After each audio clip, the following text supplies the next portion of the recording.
Assalamualaikum warahmatullahi wabarakatuh.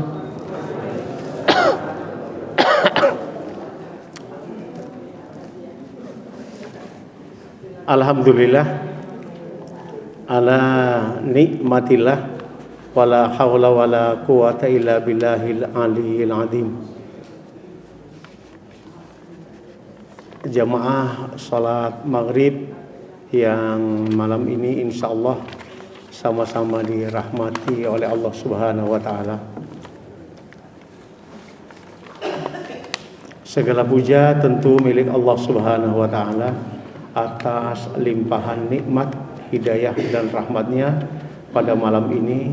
Semoga limpahan rahmat, hidayah dan rahmatnya itu kita bisa mengaplikasikan dengan sebaik-baiknya. Mari kita awali malam ini, tadabbur ini dengan membaca basmalah. Bismillahirrahmanirrahim. Bapak Ibu, saya ingin mencoba begini pada kajian ini, agar tidak lompat-lompat. Setelah saya merenung, kalau lebih baik kajian ini tidak lompat-lompat. Maksudnya lompat-lompat menerangkan A belum selesai kita nerangkan Z belum selesai kita nerangkan F. Saya ingin mencoba untuk memberikan paparan basic Islam dulu. Kalau basic Islam itu sudah kita fahami dan kita amalkan, baru kita naik. Saya khawatir saya sudah berapa tahun ya ngisi pengajian di Ansyah itu, ya masih bertanya itu, Pak, besok kurban itu bagaimana? Padahal sudah saya bikinkan buku kurban. Berdasarkan itu mari saya coba untuk basic dulu pahami. Setelah basic itu difahami, kemudian dalil-dalilnya difahami, maka harus kita laksanakan. Kalau bisa melaksanakan, kita naik. Ahmad Dahlan itu kan Al-Ma'un itu kalau nggak salah 6 bulan gitu. 6 bulan. Mari kita coba dulu Bapak Ibu memahami tentang keadaan kita beragama ini. Jadi sehingga tidak melompat. Allah itu sudah menakdirkan kehidupan kita ini. Ya, Allah sudah menakdirkan kehidupan kita ini 50.000 tahun sebelum langit dan bumi ini diciptakan. Berarti kita ini mau jadi apa sudah ditentukan tuh. Sebelum langit dan bumi diciptakan. Satu hari besok setelah dunia ini sama dengan kehidupan di dunia ini 1000 tahun. Kalau 50.000 tahun berarti berapa tahun kehidupan di dunia kira-kira? Takdirnya sudah tahu. Oh, Nur Hasan tanggal sekian flu berat. Walaupun sudah minum antibiotik ya tetap flu. Sudah ditentukan. Kalau sudah paham itu, maka Allah kemudian ciptakan langit bumi ini. Setelah diciptakan langit bumi ini, kemudian diciptakanlah isinya. Kita tidak usah ngopas yang lain dulu ya, ngopas kita. Maka ketika Allah Subhanahu wa ta'ala bumi yang sudah diciptakan dengan langit ini mesti harus ada yang memeliharanya. Maka calon pemimpinnya oleh Allah itu diletakkan dulu transit. Kalau Bapak mau ke bandara kan mesti transit dulu. Kalau kita diundang wali kota, kita transit dulu. Ditransitkan oleh Allah tempatnya jannah. Berarti kalau ada orang berkata jannah itu belum ada, Itu salah karena memang transitnya manusia pemimpin ini ada di jannah. Dan peristiwanya Nabi itu dipertontonkan jannah dan nar. Udah ya, transit. Begitu transit di situ, Allah Subhanahu wa taala itu berkata, "Hei, calon pemimpin bumi," kasarnya begitu. "Ya Adam," kalau teks Al-Qur'annya, "Ya Adam maskun anta wa zaujukal jannah." Jadi kalimat Allah itu, wahai Adam dan pasanganmu. Allah tidak menyebutkan Hawa lah ya. Kalau di Injil Eva. Kamu diam diri di sini bersama istrimu, makanlah seenaknya kamu. Cuman Allah berkata begini, wala taqrabu hadhihi syajarah. Jangan kau dekati pohon ini. Hadihi itu dekat. Namanya isim isyarah, hadza, hadihi dekat. Dzaka, dzalika, tilka itu jauh. Maka saat di surga Allah itu dekat dengan Adam, Adam itu dekat dengan Allah. Karena kalimatnya hadihi. Tetapi di surga itu tidak hanya Adam dan istrinya. Ada namanya jin. Jin itu ditekan dulu oleh Allah sebelum penciptaan Adam. Malaikat diciptakan dulu sebelum Adam. Maka berkumpullah menjadi satu komunitas, antara komunitas cahaya, antara komunitas api, dan antara komunitas tanah. Jadi kalau orang-orang non-muslim itu ada yang berkata gini, ini sekarang ini adalah tahun kayu, ini tahun tanah, ini tahun api, kan begitu ya. Nah, itu komunitas cahaya, itu malaikat, komunitas api itu jin, komunitas tanah Adam. Jadi satu komunitas, rukun itu, damai. Damai sekali. Tetapi pada saat sudah Allah ingin kemudian bumi ini sudah bisa ditempati oleh makhluk, karena masih, kalau yang ahli kimia, ahli fisika, saya tidak ahli itu. Bumi ini bisa ditempati setelah sekian proses ribu tahun. Saya bukan ahlinya itu, karena memang saya pun sengaja tidak membedah buku itu. Setelah bumi ini sudah siap untuk ditempati manusia, maka Allah mengumpulkan 3 komunitas itu, dan Allah berkata, hei malaikat, hei jin, kasar kemudian, wa idza qala rabbuka lil malaikati inni ja'ilum fil ardi khalifah. Ingatlah ya, aku ingin menciptakan pemimpin itu di bumi. Khalifah. Ini 3 kelompok itu sudah ada di depannya Allah. Qalu berkata, ini kalau saya bikin begini, ini malaikat, ini jin, ini manusia. Ya, ini bisa kelihatan Mas ya. Kelihatan ini. Kemudian ini berkata kepada Allah, ataj'alu fiha may yufsidu fiha wa yasfikud dima. Ya Rabb, ngapain kau ciptakan ini loh? Padahal ini besok kalau dijadikan pemimpin, gitu masih bunuh-membunuh, mesti bersengketa. Ini katanya ini. Maka Allah jawab, inni a'lamu ma la ta'lamun. Kon gak roh kan, gak roh. Apa jariku lah kon manut. Kalau saya terjemahkan bebas. Ataj'alu fiha may yufsidu fiha wa yasfiku dima wa nahnu nusabbihu bihamdika wa nuqaddisulak. Malaikat tuh sempat etnosentris, sempat membanggakan diri. Kami nih loh, ya Allah, selalu bertasbih kepadamu, kan begitu kan? Selalu memujimu, selalu mengagungkan engkau. Ini loh besok pertumpahan darah. Allah jawab, kamu tidak tahu apa yang aku tahu. Sujud, kata Allah. Sujud Pak ini. Walaupun dia sempat protes, dia sujud.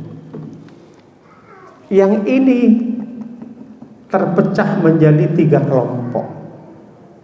Yang inilah ya, terpecah menjadi 3 kelompok. Yang sepertiga dia sujud, yang sepertiga lagi, 2/3-nya nggak mau sujud, nggak mau sujud. Tetapi ketidaksujudan mereka ini 2/3 itu, mereka tetap keimanannya kokoh. Dia tidak akan menyembah selain pada Allah. Hanya tidak patuh suruh sujud ke ini. Ditanya oleh Allah, kon iki kok nggak gelem tak kokon sujud? Apa kata yang 2/3 itu? Aku lebih baik daripada ini. Aku engkau ciptakan dari api, kilo dari tanah lumpur. Masa aku suruh sujud ke tanah lumpur? Ya mau. Paham Pak ya? Aba wastakbar. Aku tuh lebih baik, kata. Gak mau. Ya karena tidak mau, dibiarkan oleh Allah. Ketika dibiarkan, maka yang sepertiga yang sudah sujud tuh mengelompok ke sini. Mengelompok ke sini. Maka kemudian yang 2/3 dipecah menjadi sepertiga. Yang tadi bilang aba wastakbar itu yang sepertiga ini. Aku lebih baik, moh aku ya Allah, aku tetap sujud iman kepadamu, aku enggak sujud ini. Maka sepertiga yang ketiga itu dia dendam. Maka kemudian karena dia tidak mau disuruh oleh Allah, kemudian untuk saling menjauh. Kedendaman yang sepertiga ini kemudian menggoda Adam, ya toh, dengan kalimat dam. Kon ku dibujui ambil Allah. Kon sakjane ku dam. Pohon itu kalau kamu dekat, kamu akan abadi di dalamnya. Begitu katanya si sepertiga terakhir. Kata Adam, enggak mungkin. Yakinlah itu namanya adalah pohon keabadian. Al-Quran menyebutnya sepertiga tadi itu menyebutnya syajaratil khuldi. Yang bilang khuldi itu sepertiga ini, bukan Allah. Jadi kalau ada orang berkata bahwa Adam dan istrinya makan buah khuldi, maka itu khuldi itu sebutan setan, bukan sebutan Allah. Ketika bilang begitu, enggak, katanya Adam. Maka kemudian sepertiga itu datang ke istrinya Adam, diilik-ilik. Maka istri Adam ketika diilik-ilik kena rayuannya. Maka istrinya bilang kepada Adam, Kang, ayolah Kang, ikut pohon keabadian Kang, ayo mangan bareng. Adam karena cintanya, hub itu cinta. Kalau dalam cinta itu bisa berarti apa kalau subuh itu? Kalau imsak, hub itu bermakna al-imsak, menahan. Ini menahan dari tumpahannya air. Ini hub namanya, cinta, menahan. Lah, cintanya Adam ke Allah dikalahkan oleh Adam karena cintanya ke istrinya. Seperti Nabi pernah ditegur dalam surat At-Tahrim, cintanya kepada istrinya, dia mengharamkan madu, maka ditegur oleh Allah. Maka Bapak berhati-hati diikuti dengan rayuan pasangan kita. Ayat lah ya, ayat lah. Saya bilang ayat lah, ayat. Bukan kata saya, ayat. Ibu nanti jangan marahi bapak. Ayat. Lah, setelah sampai di planet bumi ini, kemudian Allah memberikan petunjuk. Nih loh, Dam, nek kon ingin hidupmu besok kembali ke tempat asalmu, ya toh, kilo bukunya kan begitu. Maka turunlah suhuf Adam, suhuf Nuh, suhuf sampai ada kitab namanya Injil, ada Taurat, ada Injil, ada Zabur, ada Taurat, ada Injil.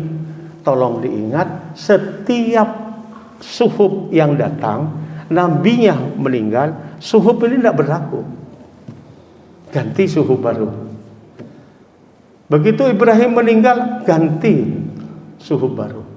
Kitab datang, Zabur meninggal, ganti dengan kitab Taurat. Nabinya mati, ganti dengan Injil. Tidak berlaku itu sudah. Ke bawah saya potong sampai Al-Quran. Ini loh petunjuknya lewat Nabi Muhammad. Nabi Muhammad ini, Al-Quran ini, dari 30 juz itu meresipir hukum-hukum sebelumnya. Hukum yang masih bisa dipakai diambil, hukum yang masih dipakai diambil, diletakkan di Al-Quran. Hukum-hukum sebelumnya enggak dipelihara oleh Allah. Hanya Al-Quran yang dipelihara. Inna nahnu nazzalna dzikra wa inna lahu itu. Lewat apa? Lewat penghafal Al-Quran, lewat tadabbur seperti ini. Nih Quran. Apa salah satu contoh yang masih dipakai? Haji. Nampak tilas Ibrahim. Doa Nabi Adam ketika dia harus bersungkur meminta ampun pada Allah. Rabbana dzalamna anfusana masih diletakkan. Yang dipakai haji, termasuk doa Nabi Ibrahim, doa Nabi Yakub, doa Nabi Zakaria, doanya Nabi Yakub terhadap keturunannya termasuk Israel. Israel itu pada dasarnya orang beriman dulu.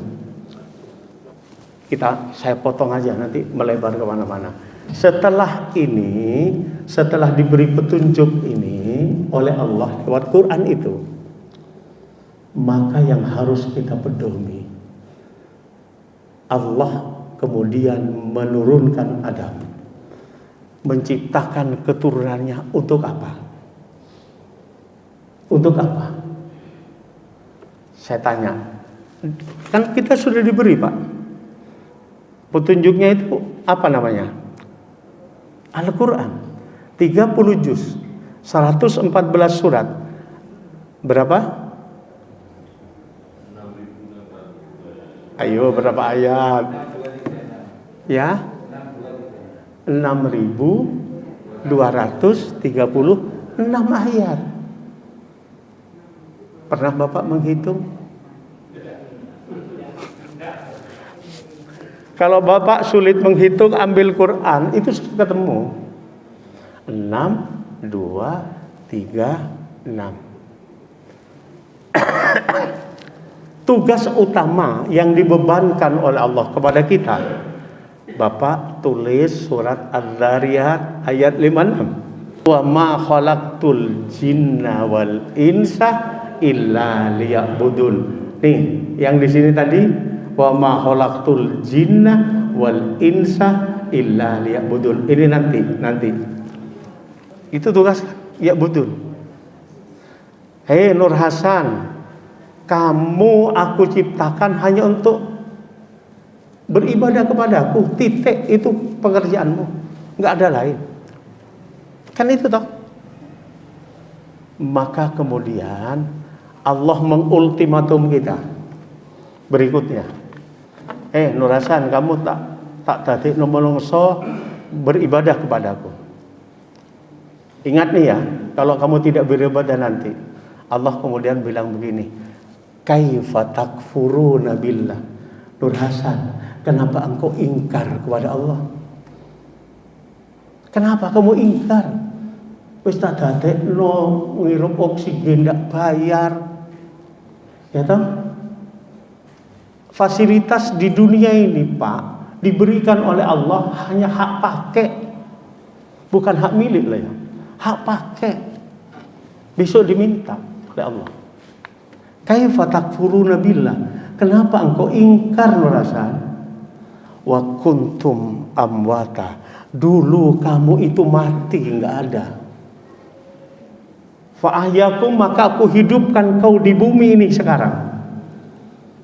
Tsumma yumitukum, besok kalau belum aku selesaikan masalah dunia, aku matikan dulu kamu. Tsumma yuhyikum, kemudian aku hidupkan kembali kamu. Tsumma ilaihi turja'un, setelah hidup kamu mempertanggungjawabkan kehidupan pertamamu, dan kamu aku tempatkan di dua tempat sesuai pilihanmu. Habis itu kamu kembali kepadaku. Tafsir maudhu'i kalimat wa ilaihi turja'un itu, apakah Allah kemudian menghabiskan surga neraka, membentuk komunitas baru, atau dibiarkan hidup, itu urusan berikutnya. Pak Kiai, itu surat apa yang saya baca tadi? Surat Al-Baqarah ayat 28. Makanya saya beri basic dulu, basic. Nah, nanti saya awalnya sudah nanti cerita ke Z, basicnya nggak paham. Udah. Maka yang harus kita kerjakan mana? Sebagai bentuk ibadah kepada Allah. Yang kedua, hidup ini kan begitu Pak. Fahyakum tsumma yumitukum tsumma enggak usah diurus dulu, enggak usah diurus. Sekarang ini umur kita berapa? Enggak sama. Bisa Pak Adi duluan, bisa saya terakhir. Karena usia, karena mati itu 3 dirahasiakan Pak. Kapan matinya? Di mana tempat matinya? Apa sebab matinya? Dirahasiakan oleh Allah. Lah kemudian, maka apa yang kita perjalani dalam hidup ini, kalau saya usia sudah 69 ini, maka apakah lebih banyak sayyiatnya apa lebih banyak kebaikannya? Kebanyak kebaikannya? Tidak begitu mensikapinya. Maka Allah kemudian berkata begini, hidupmu ini yakin enggak? Nih aku ini penciptamu. Yakin enggak kalau aku ini pemberi rezekimu? Yakin enggak bahwa aku yang menentukan jodohmu? Yakin enggak bahwa aku yang menentukan segala hidupmu? Yakin enggak? Yakin. Kalau kamu yakin, kata Allah, maka itulah akidah. Ingat ahad yang lalu? Kan ahad yang lalu saya bicara akidah kalau tidak salah banget. Akidah. Ya akidah itu, akad itu adalah tali yang kokoh. Masih ingat kira-kira surat apa itu? Baru 1 minggu lah ya. Tidak sampai 1 minggu lah. Kalimatnya gini. La ikraha fiddin. Dibaca Ustaz ini pada waktu ngimami.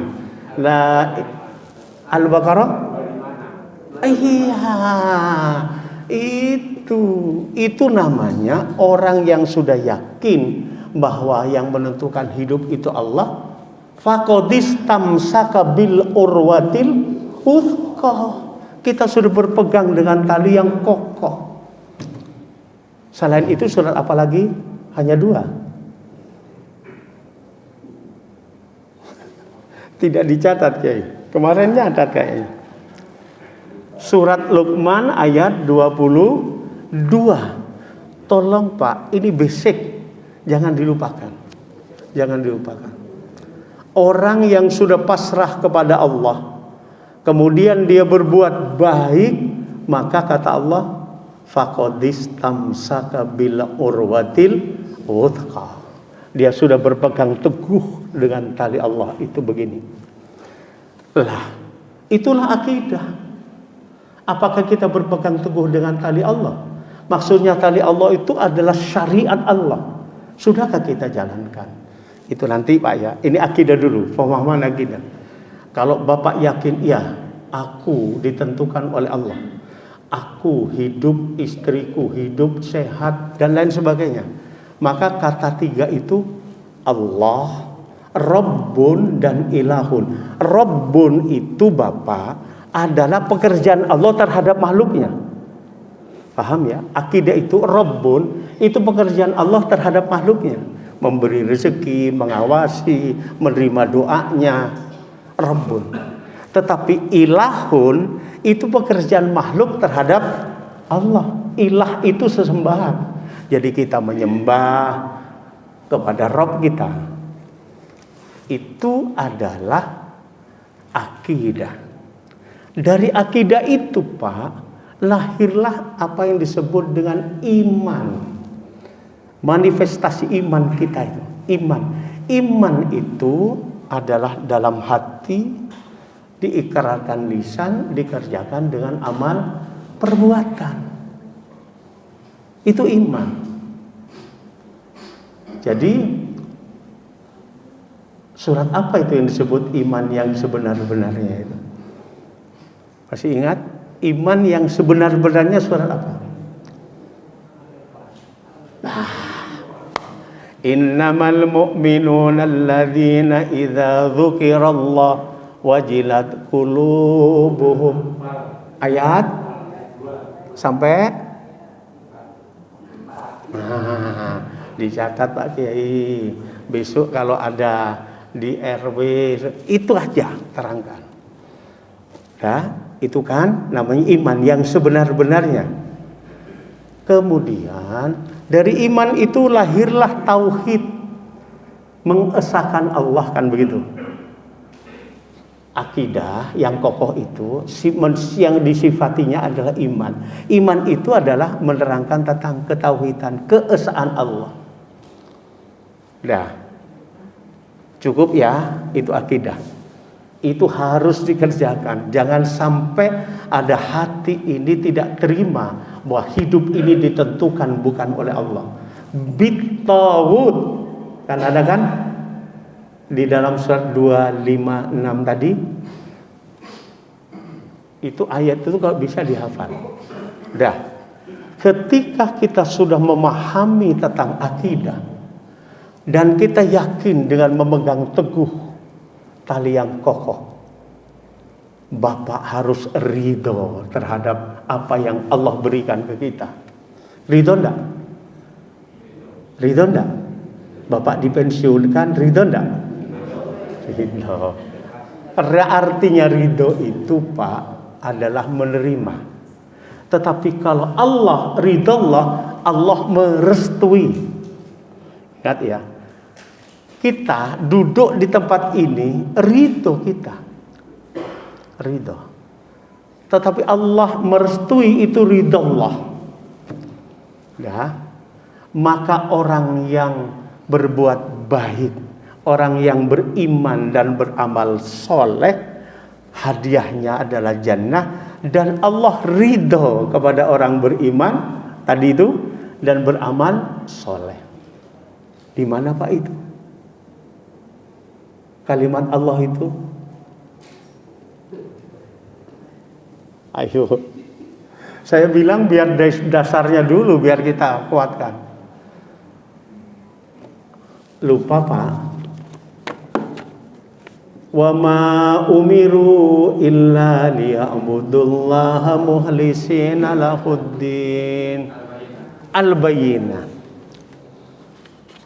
Innal ladzina amanu wa amilus solihati ulaika hum khairul bariyah jazaohum inda rabbihim jannatu adnin tajri min tahtihal anharu khalidina fiha abada radhiyallahu anhum wa radu'an. Allah ridho kepada kita dan kita pun menerima ridho dari Allah.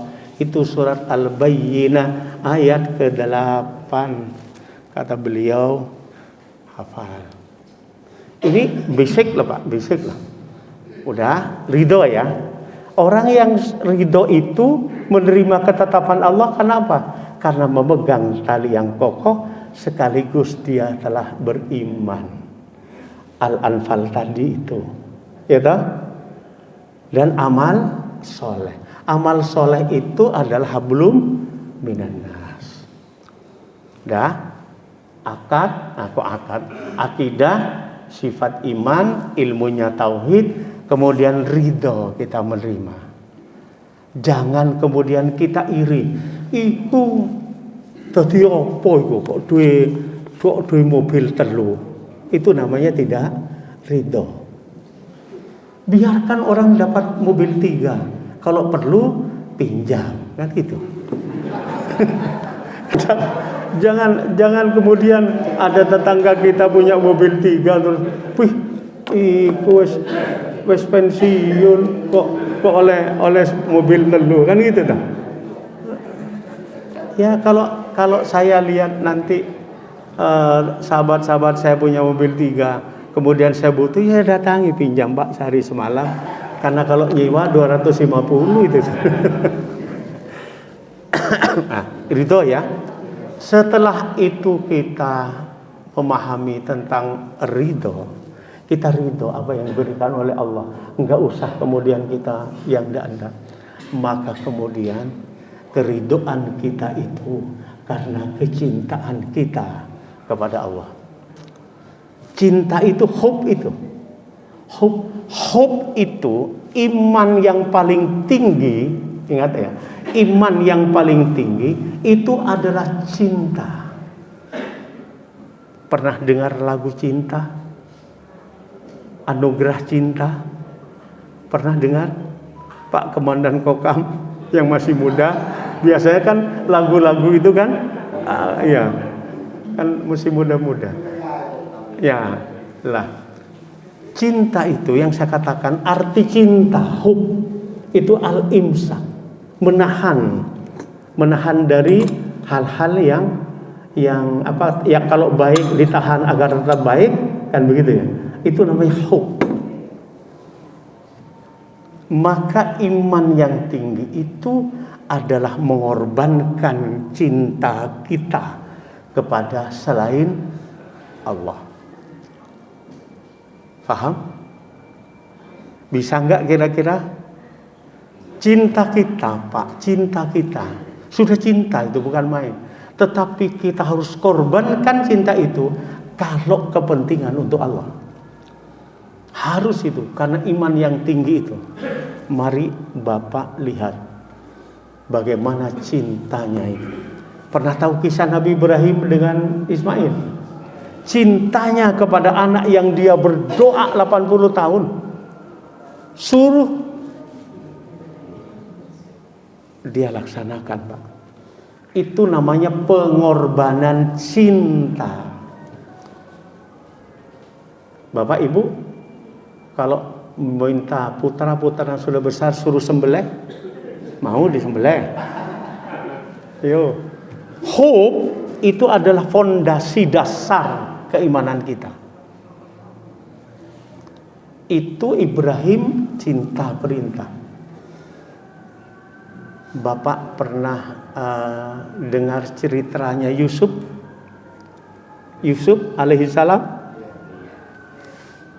Apakah Nabi Yusuf itu ketika Zaleha, ya toh, istrinya Aziz, namanya istri Aziz ya, kenapa? Ya, karena Nabi Yusuf tuh menurut kisahnya itu gagah tampan, besar. Tetapi Nabi Muhammad itu tertampar. Itulah hub, Pak. Jadi kuncinya adalah setelah kita hub, maka kita meminta diberinya oleh Allah kehidupan yang baik. Di dunia ini kita minta hidup yang baik. Namanya apa dalam Al-Quran? Hayatan thayyibah. Kalau hayatan thayyibah itu surat An-Nahl 96, Pak. Itu yang kita minta.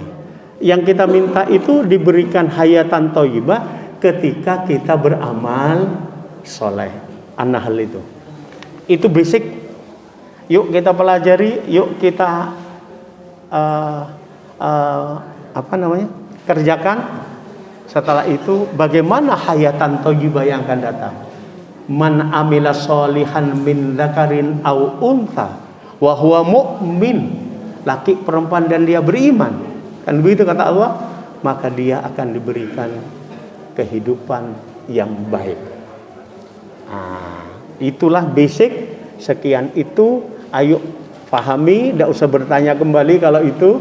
Maka besok kita melaksanakan hayatan thayyibah. Bagaimana menjadi hayatan thayyibah. Subhanakallahumma wa bihamdika asyhadu an la ilaha illa anta astaghfiruka wa atubu ilaik.